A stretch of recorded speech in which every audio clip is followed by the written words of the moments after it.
Bonjour Isabelle. Bonjour Yam. Dans cet épisode, aujourd'hui, on va parler des erreurs que presque tous les couples commettent et sans s'en rendre compte. Oui, alors souvent ça peut être couple débutant, mais pas que, mais tu sais, c'est un peu les erreurs, tu sais, on dit les erreurs du débutant. Ouais. Alors j'avais listé vouloir contrôler l'autre, vouloir sauver l'autre, puis après on pourra peut-être détailler. C'est-à-dire, tu sais, ce fameux triangle bourreau, victime, sauveur. Ouais. Je vois qu'il a une faille personnelle, une blessure. Le syndrome de Karpman, je crois. Oui, c'est ça, exactement. Ouais. Okay. Donc je veux le sauver, tu vois. Je veux le sauver. Et du coup, finalement, en voulant le sauver, je deviens son bourreau. Et lui, il est la victime, tu vois. Donc tu tournes autour de ça. Donc le contrôler, le sauver, être jaloux. Jalouse donc de son ex, de ses ex, de ses hobbies, de ses passions, de son métier, de ses collègues, du sport, enfin, être jaloux. C'est que déjà, il y a une faille aussi chez toi, narcissique, tu vois ce que je veux dire. Il manque de confiance, de sécurité en soi, donc du coup, tu le déportes sur l'autre. Jaloux de sa famille, de la relation qu'il a avec ses frères et sœurs, peu importe. Qu'est-ce que j'avais dit l'argent, encore une fois. Je pense qu'il gagne plus que moi. Il ne fait pas assez de cadeaux. Du coup, avec cet argent, l'argent, on peut faire beaucoup de crispation.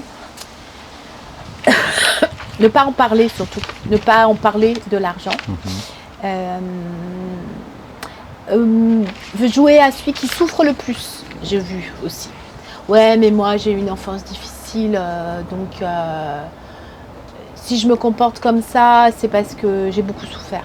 Oui, mais moi aussi j'ai souffert. Enfin, je caricature. Vouloir être aussi, je pense, une erreur fusionnelle.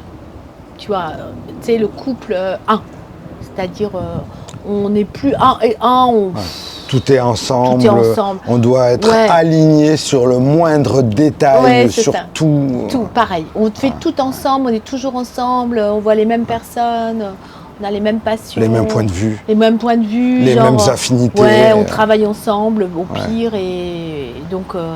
on aime les mêmes films, on aime les mêmes séries, on ne doit pas avoir de... Rien ne doit nous éloigner du calque. On doit se calquer. Ouais, c'est ça. Ouais. Du coup, là, tu as fusion, il y a disparition de la personnalité. Ouais. Vouloir le changer. Changer l'autre. On ne peut pas changer l'autre. C'est pas possible. Tu peux changer soi, tu ne peux pas changer l'autre. Et peut-être quelque chose qu'on n'a pas parlé pendant les autres épisodes. Oublier, croire que la routine éteint-tu l'amour. J'ai envie d'être un peu subversive. Tu sais, on dit, ouais, mais c'est la routine qui tue les couples. Et moi, je crois que la création de rituels, de petites routines dans un couple, c'est quand même bien. Pour moi, c'est un peu le doudou. Oui. Tu vois, je suis d'accord. C'est le doudou de, je sais pas, on a toujours fait ça, on fera toujours ça, et c'est ça qui est nous. Tu vois ce que je veux dire? Moi, tu vois, j'aime bien. Ça peut être bêta, hein. Moi, j'aime bien qu'on fasse le poulet du dimanche. Tu vois, c'est une routine. Ouais. Mais j'aime bien le poulet rôti du dimanche au four quand on se fait. Voilà. Tu vois? Et d'autres vont dire, mais qu'est-ce que c'est que ce truc? Et là, le jour où il n'y aura pas le poulet, tu vas dire, et qu'est-ce qui se passe? Et du coup, on peut peut-être en parler, tu vois? Après, je ne suis pas dans une obsession. S'il n'y est pas, c'est pas grave. Mais j'aime bien de temps en temps le poulet du dimanche. Ouais. Parce que pour elle, c'est sa manière de dire qu'elle pense à toi. Ouais. Oui, c'est ça. Qu'elle va te faire plaisir. C'est ça. Après, c'est pas grave quand il n'y est pas.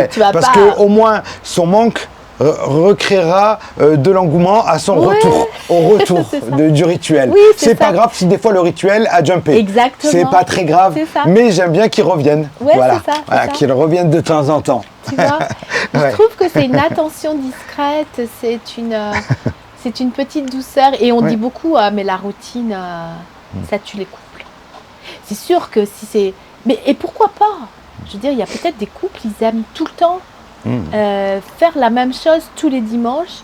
Et puis si c'est d'un commun accord, tu vois ce que je veux dire? Mais il ne faut pas que la routine elles soient imposées à l'autre. Voilà, il ne faut pas aussi une routine obligatoire. Oui. Et que si un jour, on n'a pas respecté cette routine, il ne faut pas que ce soit...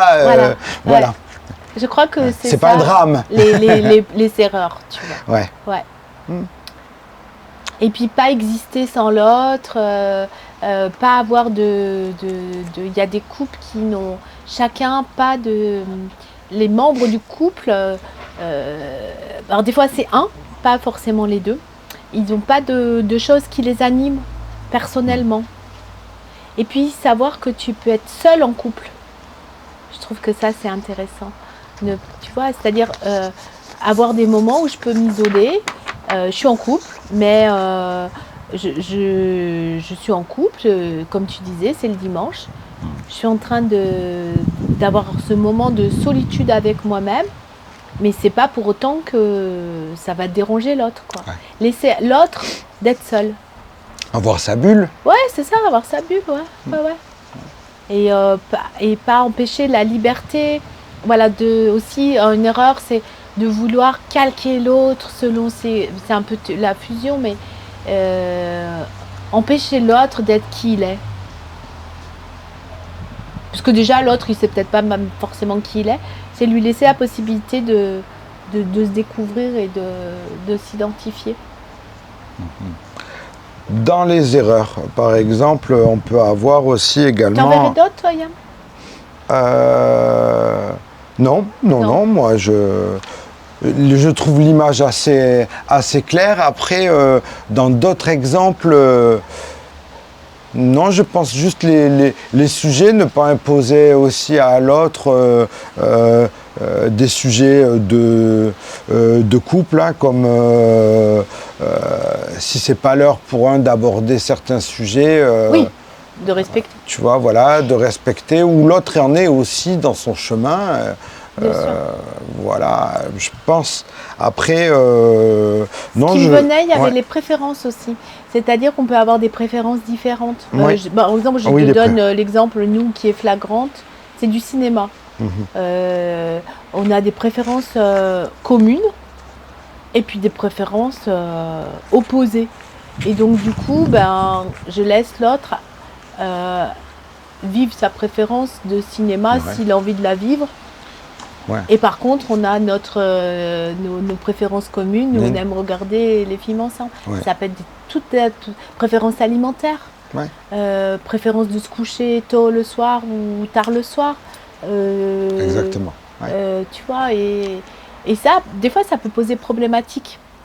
Ça peut poser problème parce que des rythmes complètement différents, tu vois. Mais on en parle. Ouais. Après, je pense que il ne faut absolument pas, comme tu disais au début, vouloir avoir le total contrôle sur la vie de l'autre. Je ne pense pas qu'une relation, c'est ça, en tout cas. Bah non. Après, mais bon, il y a des conciliations aussi à faire. Bien sûr. Couple, c'est fait aussi de certaines concessions, tu vois. Ouais. Mais il ne faut pas que ce soit... J'aime pas trop les concessions. Le mot concession. Non, j'aime pas trop ce mot. Après, ça peut être, oui, c'est ta préférence. Je vais te donner l'exemple. Nous, c'est beaucoup, tu vois, notamment l'heure du coucher. Oui. Moi, je sais que je suis plutôt couche-tôt. Et s'il n'y avait pas le travail, je sais que mon compagnon serait plutôt couche-tard. Couche-tard. Du coup, et j'aime bien quand on va se coucher ensemble, tu vois. Donc, du coup, ça peut être compliqué, mais je sais que c'est sa préférence. Alors, du coup, je peux dire aussi, tu vois, là, ce soir, j'aimerais vraiment, ça me ferait plaisir qu'on aille se coucher ensemble. Mais puis, il y a des jours, je vais m'en ficher. Tu vois ce que je veux dire, de ne pas en faire un... Faut pas que ça coûte trop à l'un ou à l'autre. Parce que sinon, l'autre, il va le faire c'est ça. Il va le faire à contre-cœur.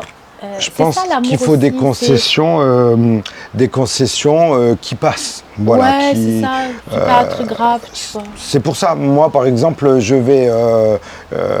des fois, je vais faire des concessions et puis je le regrette absolument pas. Oui. C'est-à-dire, finalement, ça n'était pas une. Oui. C'est juste, moi, j'ai souvent pour habitude d'aller vers mes envies, mais tu sais que des fois, en écoutant l'envie de l'autre, eh ben, je le regrette pas parce que je passe un super bon moment. Finalement, c'était bien. Finalement, c'était cool. Et j'ai bien aimé, voire même m'intéresser à la passion de l'autre. Tu vois, et tu parlais d'exemples de cinéma, et puis à un moment, bon, ben, suivre le goût de film de l'autre personne, et finalement, avoir bien aimé et de toi-même, tu n'y serais pas allé.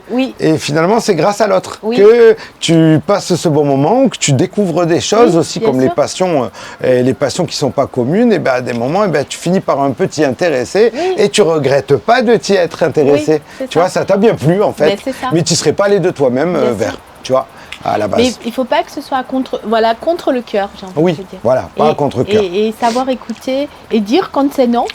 De dire, écoute, je sais pas, tu vois, avec la famille, des fois, on n'a pas toujours envie de passer du temps avec la famille de l'autre, ou je sais pas, et de dire, bon non, écoute, vas-y toi, mais c'est pas un problème, quoi. C'est quand, je crois que c'est dans les répétitions et dans les mouvements où ça peut devenir problématique. Moi, je pense aussi, ou quand tu sens que systématiquement, tu n'as pas le choix. Ah ouais. Tu vois ? Ah ouais, oui, c'est sûr. Parce que faire un peu d'effort, ça fait plaisir, surtout quand tu as quelqu'un en face de toi qui en fait un peu aussi. Et tu sais que c'est pas du tout la même chose, tu vois ce que je veux dire, c'est-à-dire que, par exemple, Noël, imagine toujours Noël avec la famille de l'autre, et par contre, tu dis, si tu y vas de bon cœur et que tu dis, ok, je viens avec toi parce que je t'aime, ben, tu vas passer un bon moment. Alors que si tu y vas, ben, tu vas pas être agréable, à l'aller, pendant, au retour, et finalement, ça va être une mauvaise expérience. Finalement, c'est mauvais sur tous les points, sur toute la ligne. Finalement, il n'y a rien de bon dans tout ça, quoi. Et de le dire, ben, tu sais, c'était pas ma préférence, mais pourquoi pas ? Et te laisser ouvrir la porte, tu vois. Et là, on en vient à une véritable connexion. On parlait de communication au tout début, et là, je pense qu'on en vient à une véritable connexion avec l'autre. Tu vois, où tu fais corps avec la personne, tu te laisses un espace où tu peux créer quelque chose de nouveau et de différent, et toi-même, bah, tu vas découvrir quelque chose. Et toutes ces volontés de changer l'autre à ta façon, parce que généralement, tu ne veux pas le faire changer contre toi. Et puis c'est de croire que l'autre, il peut être un objet, de croire que l'autre, il peut être contre. Mais c'est des erreurs qu'on peut faire à certains moments. On peut tous les faire. Bien sûr. Même parce qu'on parlait d'erreurs entre guillemets de débutants. Mais finalement, on peut faire des erreurs de débutants, même en étant un couple qui a déjà un certain nombre d'années ensemble. Oui. Et moi, je me suis rendu compte que des fois, tu te dis, ah mais qu'est-ce que j'ai fait, quoi. En fait, je voulais qu'il change. Tu vois. Puis c'est déjà de prendre conscience, ça change déjà les choses. Et c'est ok. Et puis tu peux le dire à l'autre, tu sais quoi, je voulais te changer. Je suis désolée, tu vois. Et le risque, c'est même de le changer, de dire, en fait, il ne me convient pas non plus. Ah oui. Et elle dit, attends, tu m'as tout chamboulé, j'ai tout changé, et tu me dis maintenant, c'est fini. Ça va pas. Parce que je pensais qu'en te changeant, ça m'irait, mais finalement, en fait, ça ne me va pas, et j'ai pas aimé aussi l'idée de te changer de moi-même. Donc, en fait, je ne m'aime pas dans le couple, donc je ne nous aime plus, donc je veux plus de cette relation. Oui, c'est ça. Limite, écoutez de ma faute, c'est pour rien, mais c'est fini entre nous. Bien sûr. Toi, tu as tout bien fait. T'as écouté, je voulais que tu changes, t'as changé, et en fait ça m'a pas plu que t'aies changé. En fait, t'aurais dû t'opposer. Bien sûr, parce que je crois que... Et ne pas te laisser faire. Ouais, c'est ça. Oui, si t'as un peu de... Mais moi j'ai fait ça pour toi. Il y a des choses des fois que tu as besoin de changer aussi, tu vois. Alors, quand je dis ne pas vouloir changer l'autre, c'est ce que tu dis là. Mais il y a des choses, tu peux changer quand même. De façon de te comporter, tu vois, je vais donner un exemple personnel. Moi, je sais que j'ai, par exemple, l'essai de des détails. Ça m'arrive de ne pas finir mes phrases. Tu sais, je suis un peu un esprit en boucle. Donc, je vais commencer un truc, puis un autre truc, puis un autre truc, puis j'ai pas fini ma phrase. Et des fois, je peux changer ça aussi si je fais attention. Mais tu vois, c'est pas... Mais pas imposé par l'autre. Non. C'est des changements qui viennent par... parce que il peut me dire, écoute, je comprends pas ce que tu me dis parce que tu finis pas tes phrases et moi, waouh, j'arrive pas à te suivre. Tu vois. Donc toi, tu peux aussi dire, attends, je vais essayer de m'améliorer, de progresser, de m'améliorer parce que oui, c'est chiant quelqu'un qui finit pas ses phrases. Moi non plus, j'aime pas ça, tu vois. Comment on peut conclure un peu ces erreurs qui peuvent nuire à un couple qu'on commet peut-être tous à un moment ou l'autre? Ça va être encore beaucoup de conscience, quoi. De conscience individuelle et discussion. Moi, ça m'est arrivé que je m'entende dire, mais tu veux me changer? Oh là là, ben non, tu voulais m'imposer ça? Je suis désolée, tu vois, c'est plutôt ça. D'écouter quand l'autre, il te dit, mais quoi, tu veux me changer? Ou ça, je changerai jamais, tu sais, ça peut être aussi toi qui te dis, moi je changerai pas, ça je changerai pas, ça oui je peux changer. C'est d'en parler encore une fois, de voir une connexion sur ce sujet. Qu'est-ce que ça peut être? Être beaucoup de conscience. Moi je suis vraiment pour la conscience et de l'authenticité. Il y a des préférences, il y a des erreurs qu'on fait et donc l'idée c'est de se dire, ok, parce que tu reviens dans l'amour quand tu fais ça, tu vois. Je peux rien à dire. Très bien, je crois que tu as terminé, on revient à l'amour, la boucle, c'est que peut-être tout ça nous éloigne du fondamental, c'est aimer l'autre, aimer et s'aimer. Et parfois partir dans toutes ces choses-là, ça devient aussi peut-être des sortes de cahiers des charges qui renvoient aux moins bonnes choses qu'on a en nous, comme nos peurs, nos craintes, nos angoisses, qu'on est en train d'amener dans la relation et qui ont peut-être pas trop leur place. Et puis je crois aussi, c'est que c'est pas la peine d'attendre d'être parfait, de s'aimer. Parce que tu sais, on voit beaucoup ça aussi. Il faut d'abord vous aimer avant d'aimer l'autre. Mais du coup, tu peux jamais commencer. Tu vois ce que je veux dire? Parce que est-ce qu'on va s'aimer à 100%? Est-ce qu'on va aimer l'autre à 100%? Non, donc démarrons quoi. Tu vois ce que je veux dire? Et comme tu dis, c'est tous les méandres. Et des fois on s'éloigne, puis des fois on se rapproche, puis c'est la vie. C'est le vivant, en fait. Je crois que c'est ça. Il faut bien, un moment, dire des choses. Donc, c'est des erreurs, on va dire des points de vigilance, plutôt. Très bien. Merci beaucoup. Merci à toi, Yam. Merci Isabelle pour cet épisode et cette thématique, cette série. Merci beaucoup.